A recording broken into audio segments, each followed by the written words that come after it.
जय श्री कृष्ण सभी को। आज से हम शुरू करेंगे कार्तिक महात्म्य। पहला अध्याय। नैमिषारण्य तीर्थ में श्री सूत जी महाराज 88,000 सोनकादिक ऋषियों से बोले, अब मैं आपके सामने कार्तिक महात्म्य की श्रेष्ठ कथा कहता हूँ, जिसे सुनकर मनुष्य सब प्रकार के पापों से छूटकर वैकुंठ को प्राप्त कर लेता है।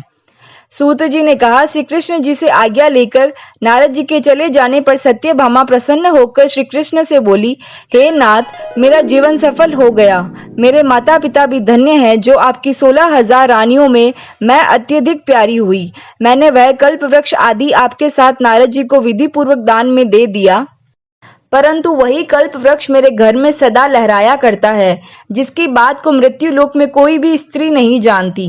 हे स्वामी, अब मैं आपसे पूछना चाहती हूँ, सो विस्तार पूर्वक कहिए, जिसे सुनकर मैं अपने हित कार्य करूं, जिसके करने से कल्प पर्यंत भी आप मुझसे विमुख ना हो।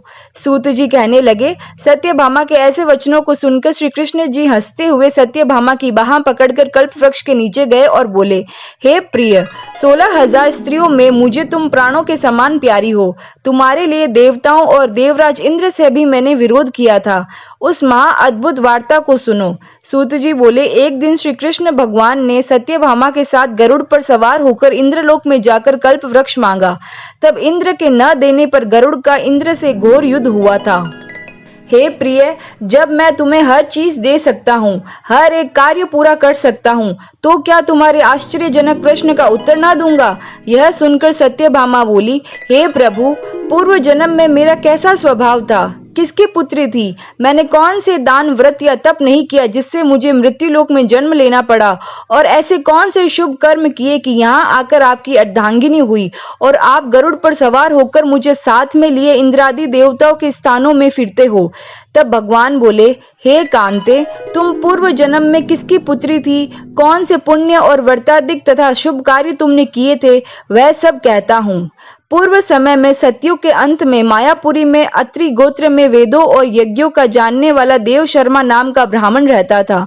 वह रोज अतिथियों की सेवा, हवन और सूर्य भगवान की पूजा किया करता था, इसीलिए सूर्य की तरह तेजस्वी था। उस ब्राह्मण के बुढ़ापे में एक गुणवती नाम की कन्या हुई, जिसका विवाह उस पुत्रहीन ब्राह्मण ने अपने चंद्र नाम के शिष्य के साथ कर दिया और वह दोनों पिता पुत्र की तरह रहने लगे। एक समय वह दोनों कुशा और समिधा लेने के लिए वन में हिमालय की तलहटी में पहुंचे, तो उन्होंने एक राक्षस को अपनी तरफ आते देखा, जिसके भय से उनके शरीर स्थिर हो गए और उनमें भागने की शक्ति भी नहीं रही।